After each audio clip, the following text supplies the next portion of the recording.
So it seems a lot of you guys have the similar issues that I do when it comes to Resident Evil Infinite Darkness. So this video right here is going to be the spoiler video. We're going to have the actual spoiler discussion, why I have a problem with Resident Evil Infinite Darkness as a fan. Okay, so make sure you guys are hitting the thumbs up, subscribe if you guys are new. Let me know down in the comment section what you think about Resident Evil Infinite Darkness. What are your problems with it? What do you like about it? I want to hear both good and bad. Okay, just don't make it all bad. I want to hear good and bad because there are good things about it too, as I've mentioned in my prior video, which you can go ahead and watch. I'll link it at the end of this one. Let's get started. I just want to say first things out the gate, as a show, movie, whatever you want to call it, to me it's a movie that's split into 4 parts. It is enjoyable. I can sit down and like, I enjoyed watching it, but as a fan, as a Resident Evil fan, I did not like it. So we're gonna talk about this, and there's gonna be massive spoilers in here. So if you don't want to hear spoilers or nothing, then don't watch this video. It's, you know, that's just how it is. You can watch my other non-spoiler video review, and yeah. So anyways, first things first, the introduction of Leon. I didn't mind that. I thought that was actually really cool, the way that they did the whole zombie thing. But it was pretty much RE6. The whole thing with the virus outbreak in the White House, even though in RE6 it wasn't in the White House, but, you know, the whole viral outbreak in the White House that happened in the first episode to introduce Leon, and then Leon comes in all badass and everything. That was basically RE6. It was like almost the same thing, with the exception that the president didn't die, because the president dies in RE6. The whole thing introducing the side characters. They introduced these 3 characters, and these 3 characters are seemingly badass. They were like hand selected, you know, for a special mission that they really don't explain what the special mission is, because the special mission isn't real. And you know, like, they selected these 3 guys alongside Leon, which this doesn't make sense to me because the whole fake special mission thing, which we're going to get to. So they select these four people, Leon and 3 others. The other one is, I think it was Jason, something like that. I don't remember. I just call him JJ because he looks like JJ from Residence of Evil. Shout out to JJ. So anyways, my issue with them hand selecting these 4 people for this mission or whatever is that they only send 3 of them. They don't send the skinny dude with the wavy kind of anime looking hair. He looks like Spike from Cowboy Bebop. So I'm gonna call him Spike. So they don't send Spike on this mission. Instead, he plays protective duty for the president, and you don't see him again until like the end of the series. So it's like, why introduce him in the first episode and make you think he's an important character and he's not? So then after the viral outbreak in the White House, you know, Claire is off on her own mission, and, you know, she's working for TerraSave at the moment. And here's my problems with this. When she interacts with Leon, Claire knows something about some sort of zombie outbreak because she saw a drawing from a mute kid. So she knows something's up. And when she meets up with Leon, why doesn't Leon tell her? That's my...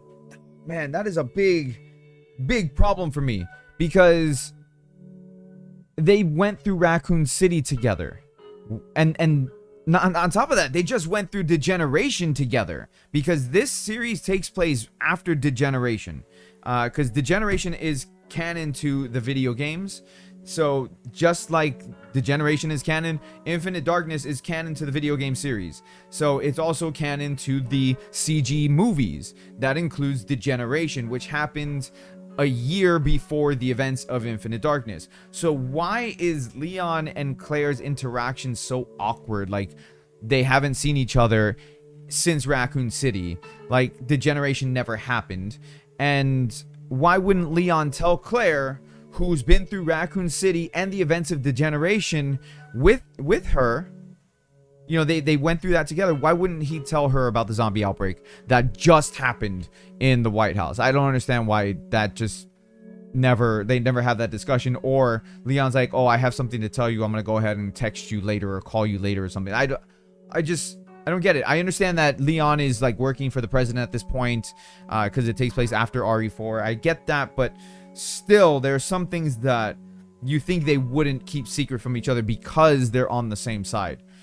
So that's already leading to a weird relationship with Leon and Claire that I just don't understand. Then we get to their secret mission in a submarine that has nothing to do with anything else. Like, there's a viral outbreak in the submarine with rats, and these rats are the BOW, which are creepy. Don't get me wrong, the rats were creepy. It reminded me of a Plague Tale. If you never played a Plague Tale, you should. It's really good. But anyways, it reminded me of that, like with the swarm of rats in a submarine, and that was really cool because like it's in a close quarters and they don't have very many places to escape to.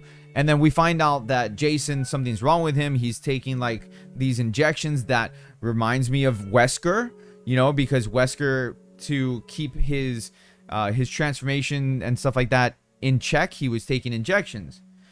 So this is already kind of alluding to a precursor to what RE5 will be, and we'll get to that in just a moment. But you know, like, so we see that, and Leon just he doesn't say anything. He just stands there and watches him, and that's it.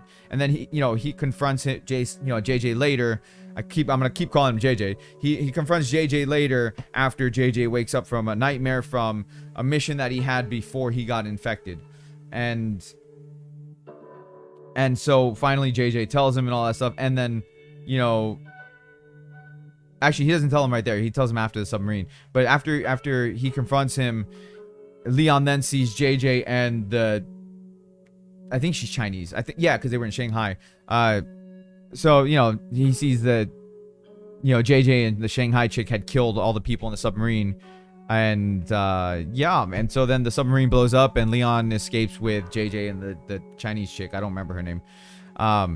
We'll call her hot Chinese chick. And so we'll call her Lucy Liu. That's what we're gonna call her, Lucy Liu. Anyway, so they get to then China, because apparently this is where they were going from the beginning, and they were using the submarine explosion thing as a cover, which they could have just, I don't know, done anything else instead of that. That was just confusing for me. I didn't really understand what the whole point of the submarine scene was, when they could have just flown to China. But whatever, they go to China and they see Lucy Liu's brother, who was in the same platoon as JJ, and you know that he's still infected, and they're trying to cure him. And they found like there's this chip that's embedded into them, and the chip has all the data regarding the infection and everything that happened. Like they were infected on purpose, and so instead of like exposing everybody, like they have this chip, right? They have this chip that has like everything on it that about what the government is doing. Instead of exposing everybody, you know, with the data that they have, Lucy Liu decides, I'm gonna give it to Leon and let him decide. Like what? Why? Oh, and that was, you know, also that was after, you know, Leon and JJ had a confrontation, and Leon supposedly killed JJ, but he didn't really die because he's infected. So we knew he was going to heal up because Wesker. So then JJ comes and blows up, you know, the house that they're in, you know, which is Lucy Liu's father's house where her brother's being kept. And so, yeah, you get to that point. Lucy Liu dies, I think, somewhere. Oh, it's after that. Lucy dies after that. The whole thing was just all over the place, kind of like my thoughts are right now about the series. So after that, then they go to Washington, and again, they're still not exposing everything. I don't understand why. And Claire gets kidnapped by that old dude. I forgot that old man's name. I'm gonna call him the Monopoly Man. I really don't remember his name. Really, Wilson. He's Mr. Wilson. Okay, so she gets kidnapped by Mr. Wilson because Claire's snooping around, which actually led to one of the coolest scenes in the series, where Claire is like in a cabin and she sees one of JJ's comrades, or you know, his platoon associates, and he had shot his head off, which was, whew, that was like, you don't see it happen, but like you see the corpse there, and that was a really graphic scene, probably one of the best scenes in the series. And so you know, instead of calling Leon or any, you know, like maybe, I don't know, calling Chris in the BSAA because, you know, your brother works for the BSAA. I don't know. I think that would have been like a logical response. No, instead, she calls the cops. She calls the local police. Like, Claire is relegated to like being a reporter, like being reporter status. And I don't understand why they keep doing this to Claire. Like, I'm not a huge Claire fan. Jill is my girl. But still, stop doing Claire dirty like this. Because when you got to like Code Veronica, Claire is certified badass, but then, you know, after the whole thing with Steve, then she becomes like, oh, I don't want to fight anymore. And then Chris becomes the person that takes over in Code Veronica. And, you know, like, it's... I need some water. So, Claire gets kidnapped by Mr. Wilson. And so now we're in, like, this underground lab because why not? It's, you know, a Resident Evil game or movie or series. It's Resident Evil. There's always an underground lab somewhere. That's just, like, what happens. And so they're in an underground lab, and lo and behold, this underground lab looks just like the underground lab where they were keeping people in Resident Evil 5, and they were transforming them with the Ouroboros virus and infecting them and stuff like that. The same place that Jill was kept when she was being experimented on by Wesker. So, you know, it's not the exact same place because clearly that one was in Africa, but it looks identical to it. The minute I saw it, I was like, this is Resident Evil 5. Like, this is straight out of Resident Evil 5. Everything that they're doing in this is branching it to RE5. I don't understand why they decided to do that, considering how this is a story about Leon. Not even Claire. Claire's a side character. Claire gets less screen time than Lucy Liu does in this. And I don't understand why. So we're in this underground lab, and oh, Leon and Lucy Liu are now here too, because she knew where JJ was going, because JJ was going to see Mr. Wilson. And so JJ kills Mr. Wilson. Oh, and then he kills Lucy Liu, because Lucy Liu and Leon try to stop him. Because now, you know, JJ transforms into this big monster thing. And besides killing Mr. Wilson and Lucy Liu, he doesn't want to kill anybody. He just wants to show himself to the world and expose the government. But Leon says no. Like, what? Why? He's not wanting to go out into public and kill everybody. He can control himself, similar to how Wesker could control himself when he transformed. So he can control himself. You know, he's a BOW who can fully control himself. He's conscious of everything that he's doing. So he's just like, I want to go up there where they're having the announcement or the conference, you know, for the president and everything, and I want to tell the world, hey, look, this is what the government did to me, and expose the BOWs and everything that's going on. But Leon says no. This is why I have a problem with this series. Like, what? It's making Leon seem like super dumb. This man went through Raccoon City. He went through the events of RE4. He went through the events of Degeneration. Like, all of this already happened, and Leon's character is regressing to a point where, like, he's gonna cover it up? I don't understand what's going on here. Why did they decide to write Leon like this? You know, it's just really, really weird. And then you have Claire, who during this entire time that it's not even a fight, this is Donkey Kong. Like, we're playing Donkey Kong, right? So JJ is Donkey Kong and Leon is Mario. They're jumping from platform to platform, and they're not really fighting.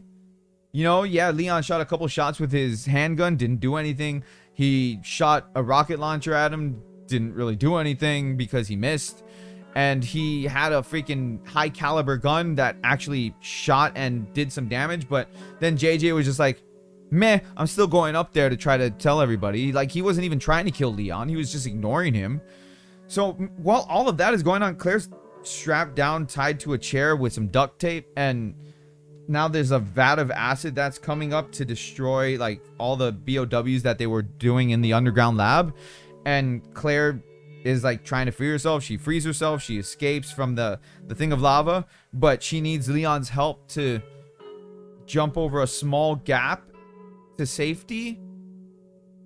Why is Claire a damsel in distress? I don't understand this. What is going on to these characters that are in their own right badasses? I don't get it. In RE4 we had Leon doing suplexes and jump kicks and all these types of things. What is going on here? I don't get it. I don't get it. And then at the end of it all, Leon kills JJ, and when Claire and Leon escape the area and they're out, out of the lab, and they're now safe and they've been medically treated, Claire's saying, "Oh, let's go. Give me the chip. Let's go and expose it. Let's send it to the media and get this out in the open so everybody knows what's going on." Leon says no. Why? Clearly, by the events of RE5, everybody knows what BOWs are. Everybody knows what they are. You want to know why? Because in Revelations 1, which takes place before this does, okay, in Revelations 1, everybody's exposed to BOWs because of the Terra Grigia event. So, if... My brain hurts. My brain hurts. What did they do to these characters? This was bad writing.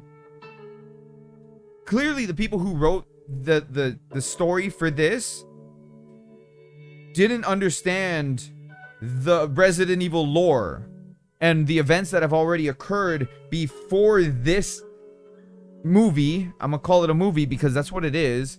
It's an hour and 20-minute movie that's cut up into 4 parts.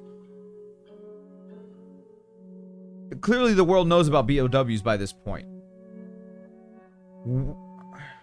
How did the world forget about BOWs at the same time? That's what I'm not understanding. That's what this whole thing, this entire... God, this entire... series, movie, whatever.